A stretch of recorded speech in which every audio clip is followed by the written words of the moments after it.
Bu, ibu mau ndak suaminya diambil orang? Mau? Silakan pelit. Orang pelit itu tidak ada yang suka. Bahkan orang pelit sekalipun tidak suka sama orang pelit.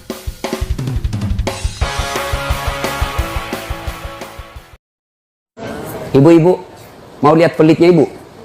Coba kalau dia beli sayur.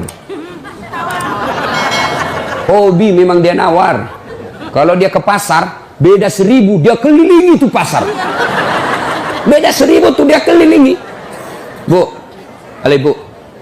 Bu, kalau ibu belanja di Trans Studio, Trans Mall, atau Alfamidi, Alfamart, tawar apa tidak? Tidak. Tawar apa tidak? Tidak. Coba kau tawar, dibilang ke orang gila. Lalu pedagang kasihan yang sesama kita pribumi, datang naik sepeda motor, kadang kala sepeda, dia datang, dia sudah panggil kita, ya Bu Haji, Bu Haji makin cantik aja, masih nawar. Apa namanya kalau bukan pelit? Sudah enaknya itu, berapa mas? 10.000 Bu Haji, 11.000 ya. Mantap. Kalau kan ibu-ibu yang suka nawar, kalau bapak-bapak kan tidak suka nawar ya. Ibu-ibu tuh suka betul nawar. Bu, ibu mau ndak suaminya diambil orang? Mau? Silakan pelit. Orang pelit itu tidak ada yang suka. Bahkan orang pelit sekalipun tidak suka sama orang pelit. Benar pak. Begitu jeleknya itu sifat pelit, tidak ada yang suka. Coba saya tanya, bapak-bapak senang tetangga dermawan atau pelit? Ibu-ibu senang suami yang pelit atau dermawan? Senang mantu yang pelit atau dermawan? Teman-teman yang pelit atau dermawan? Dermawan, tidak ada orang suka orang pelit. Bahkan orang pelit pun tidak suka sama semuanya pelit. Jangkau ke rumahnya, pelit dia itu, padahal dia juga pelit. Begitu jeleknya itu sifat pelit. Dari Allah, tidak ada orang bangkrut gara-gara sedekah. Adakah pernah bapak dengar, mas, tuh yang di sudut rumah di komplek, tuh kaya betul dulu Ustadz, cuma karena dia rajin sedekah, bangkrut. Ada? Tidak pernah. Biasa kita ini sangka buruk kepada Allah. Tidak mau bersedekah karena sangka buruk. Nanti saya makan apa? Nanti saya makan apa? Jangan cemas rezeki. Jangankan diambil orang. Tertukar saja tidak. Cicak aja dijamin rezekinya. Tahu cicak? Tahu? Cicak makan apa ibu? Masuk akal enggak? Tidak masuk akal. Gimana caranya? Satu di dinding, satu terbang. Di mana ketemu? Tidak ada terminalnya. Kalau pesawat terbang, kita jalan, ada ketemunya di mana? Di bandara. Ini cicak satu terbang, satu di dinding. Di mana ketemunya? Tapi lagu kita waktu kecil kan, cicak di dinding, diam merayap, datang seekor nyamuk. Nyamuk yang datang. Nyamuk yang datang. Allah jamin rezekinya. Lagu tidak bilang cicak lompat ke nyamuk. Setengah mati cicak, kasihan. Iya kan? Itu cicak, tidak sarjana, tidak punya kursus, tidak ada kaki, tidak ada otaknya, tidak cerdas, bisa hidup. Apalagi ibu, jangan pelit.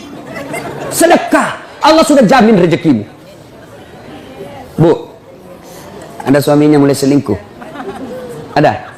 Tidak usah curhat sama tetangga, apalagi curhat di Facebook. Tak kusangka kau begitu. Pret, beleng-beleng. Rahasia keluargamu kau ungkap di Facebook. Begitu mulai, bu, ciri-ciri laki-laki yang sudah mulai lain-lainnya. Kalau yang selama ini tidak pernah pakai sisir keluar, tiba-tiba rapi. Tidak pernah pakai parfum, tiba-tiba beli parfum malaikat subuh. Yang tadinya keluar rumah tidak pernah pakai setrikaan, langsung rapi. Yang paling mencurigakan kalau dia terima SMS dalam kamar mandi. 70% wajib dicurigai. Kalau sudah begitu ibu tidak usah curhat sama tetangga, lebih curhat kepada Allah. Bangun ibu sholat hajat, lakukan sampai 8 rakaat. Setiap 2 rakaat di sujud terakhirmu kau berdoa kepada Allah. Ya Allah, engkau yang membolak-balikkan rasa cinta dalam hati suamiku. Tidak mungkin aku bisa mengendalikan cintanya. Ya Allah, tidak mungkin aku jaga dia 24 jam. Engkau yang maha menjaga ya Allah. Ya Allah, pelihara suamiku dari godaan perempuan lain. Ini ada duit saya 500.000. Saya tolak bala besok kepada Tuhan. Mudah-mudahan 500.000 suamiku terhindar dari wanita jahat. Bismillah. Coba amalkan itu, Bu.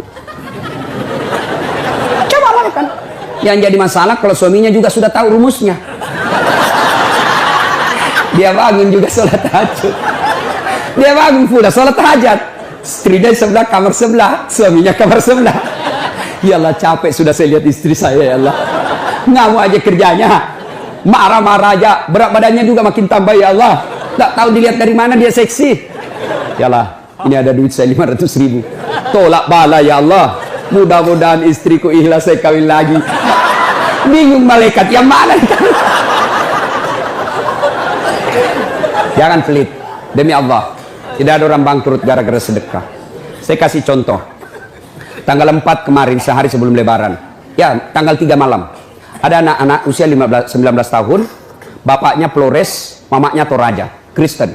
Karena sering dengar ceramah saya di YouTube, akhirnya dia memutuskan diri masuk Islam. Desember kemarin. 19 tahun.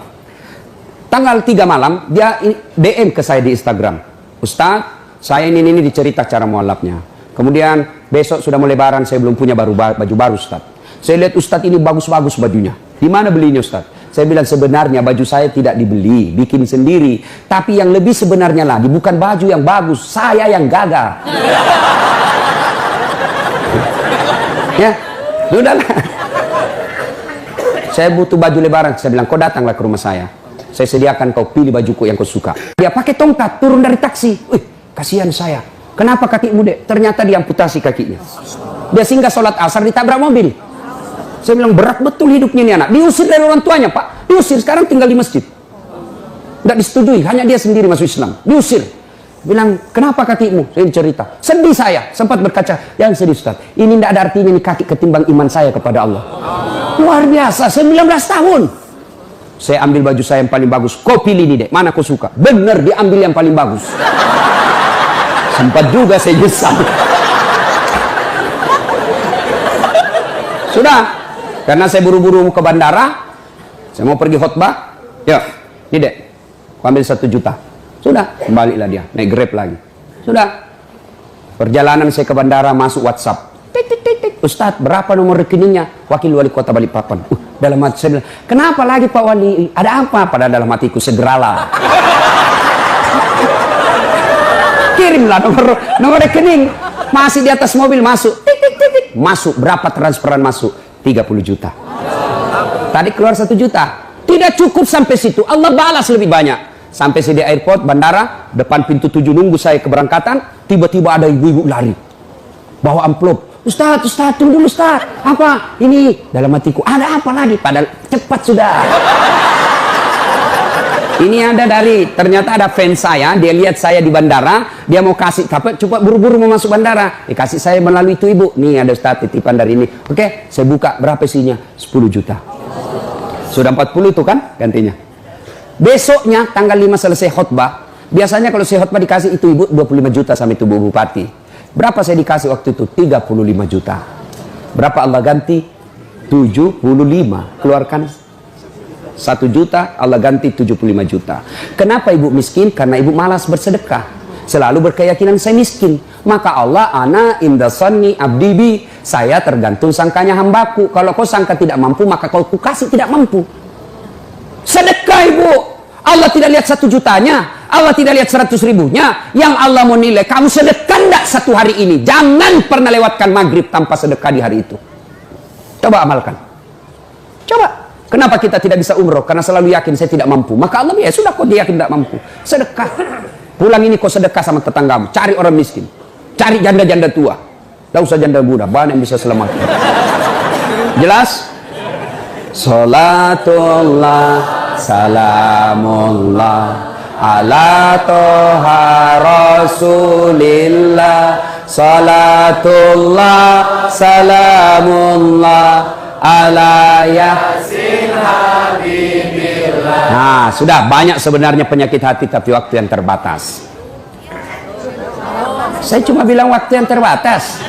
Saya ada acara di Bandung ibu jam 10. Saya ini orang kampung. Saya tidak tahu Bogor ke Bandung jauh. Saya pikirnya 1 jam. Inilah kalau kita pakai pulsa lokal. Saya orang kampung, tidak tahu saya. Oh ternyata jauh. Nah, saya harus segera selesaikan. Insya Allah kalau panitia ngundang saya lagi ke sini, saya datang lagi. Insya Allah ya. Nah, ini penyakit hati. Sekarang gimana cara mengobatinya? Ala bizikrillahi tatma'innul qulub. Ketahuilah dengan berzikir mengingat kepadaku, maka hatimu akan jadi tenang. Jadi kalau kita punya penyakit hati, maka datang di majelis zikir Al-Ihya ini. Ini salah satu caranya. Memang ibu tidak dapat voucher, memang ibu tidak dapat undian, tapi apa yang ibu dapat? Ilmu, tapi ilmu tidaklah terlalu menolong ketika ilmu itu tidak diamalkan. Amalkan yang Bapak Ibu tahu, maka Allah akan berikan ketenteraman jiwa, ketenangan hati. Kalau hati sudah tenang, itulah kekayaan kita yang paling baik.